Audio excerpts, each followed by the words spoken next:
Esse projeto foi um projeto solicitado pela Secretaria do Patrimônio da União, que é um órgão responsável do Ministério do Planejamento e Orçamento pelos próprios da União em todo o território nacional. Como essa área é uma área da União, naturalmente havia necessidade de realização de um projeto que pudesse demarcar claramente as áreas que são de interesse do Instituto Jardim Botânico e as áreas de interesse da comunidade que aqui reside. É importante observar que essa comunidade vive nessa região já há muitas décadas e tem a sua origem secular, na verdade. Por quê? Porque toda essa região foi uma região constituída desde a formação do século XVII do Rio de Janeiro como uma área de expansão. E aqui foram implantadas algumas atividades econômicas onde os trabalhadores, que realizavam essas atividades econômicas desde a origem moravam nessa região. Ao longo das décadas e séculos, isso foi se consolidando e esta área é uma área cobiçada pela especulação imobiliária. Por quê? Porque é uma área da zona sul do Rio de Janeiro que se constitui como uma das áreas mais caras do Brasil. Então é uma área que, ao mesmo tempo que tem a sua origem pelas famílias dos trabalhadores, por atividades econômicas e mais tarde, já no século XIX, com a instituição do Instituto Jardim Botânico, no então Jardim Botânico, ela continuou sendo mantida pela própria existência dos trabalhadores locais. Muitas famílias que aqui residem são famílias descendentes, e aqui existem muitos ainda, ex-funcionários e atuais funcionários do Instituto Jardim Botânico. Isso é importante que se saiba, porque não há como dissociar a existência do Instituto Jardim Botânico dos moradores que residem na comunidade Horto Jardim Botânico. Porque ele se constituiu, se consolidou como instituto a partir exatamente da presença, tanto no século XIX como no próprio século XX, início do século XX, com a presença dos moradores que muitos trabalhavam como funcionários do próprio instituto. Esse registro histórico dá um panorama um pouco mais claro do porquê da importância desse projeto. O que se discute, de fato, não é uma dissociação, um conflito entre o interesse do Instituto Jardim Botânico e o direito humano à moradia. A moradia daqueles que moram aqui tem o direito de posse, por uma posse histórica, por uma posse construída ao longo de décadas e historicamente ao longo dos séculos.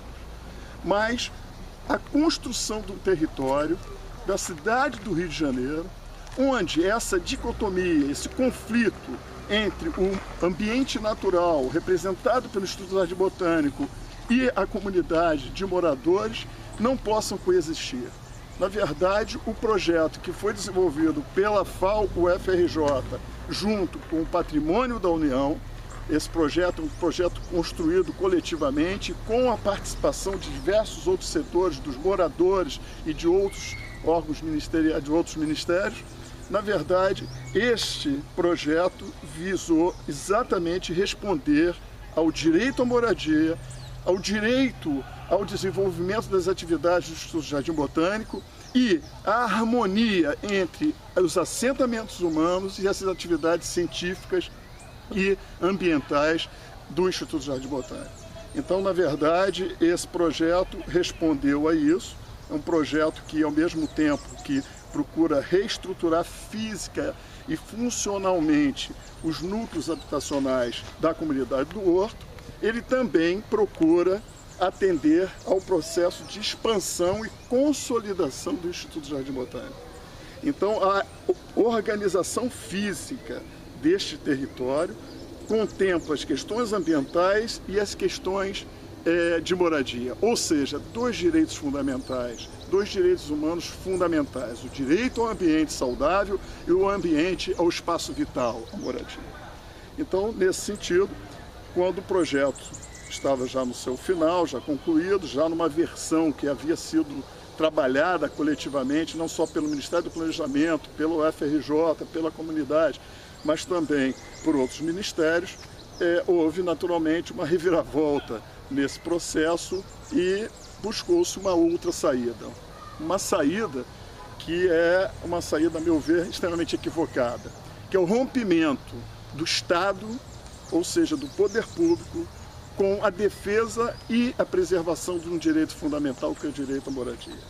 Então, quando se opta pela retirada dos moradores deste espaço construído historicamente por eles, está se rompendo não apenas com o direito ao abrigo, mas, como disse, o direito ao espaço vital, a construção de um território que se faz com vidas, histórias e culturas. Não se faz apenas pela presença física de piso, tetos e paredes, mas se faz pela presença da própria existência humana, no sentido de criar laços de solidariedade, de civilidade e de urbanidade.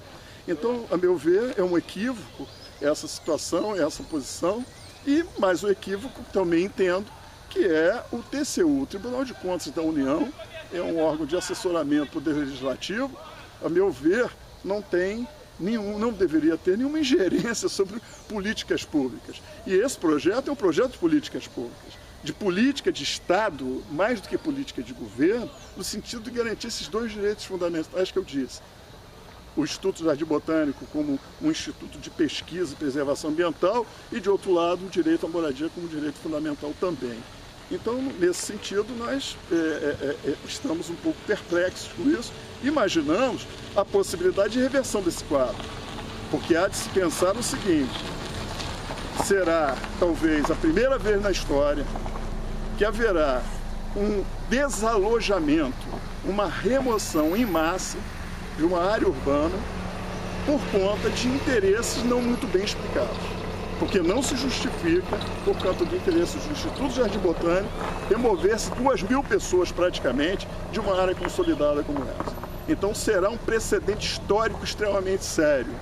E há de se pensar sobre esse precedente, porque isso abre a possibilidade de que a violação dos direitos humanos no Brasil, no que tange ao direito à moradia, possa ter como figura de ponta um exemplo terrivelmente lembrado por todos nós, como a possível remoção dos moradores do Instituto Jardim Botânico.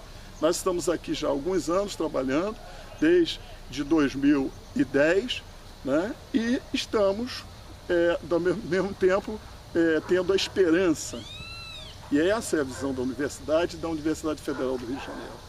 Temos a esperança de que um trabalho de extensão como esse, de extensão universitária, associado a uma ação de política pública, associado a uma participação de setores organizados da sociedade, de atores institucionais e sociais, possa servir de exemplo, não como uma solução milagrosa de conflitos territoriais, socioterritoriais como esse, mas como apontando uma estratégia de ação, onde a participação democrática da sociedade, dos diversos setores sociais, possa redundar numa solução onde os moradores não sejam tratados como pestes, não sejam tratados como pestes e gafanhotos que invadem uma plantação e que devam ser exterminados por isso. Eles não são isso. São pessoas que construíram suas histórias e a história do Instituto Jardim Botânico, do Rio de Janeiro, e que merecem muito respeito. Ao invés de desalojamento, deveriam ser incorporadas aos processos de educação ambiental do próprio Instituto Jardim Botânico. Talvez o maior desafio não seja do projeto em si. O maior desafio talvez esteja nas mãos do governo federal e do próprio Instituto Jardim Botânico de compreender que a missão histórica do Estado no Brasil e num Estado democrático de direito é exatamente fazer com que as pessoas não sejam tratadas como objetos ou como mercadorias, que possam ser vendidas, compradas ou alugadas, mas que sejam participantes ativos da construção de uma sociedade democrática e, portanto, de um território prenhe em liberdade e, com isso, de dignidade humana.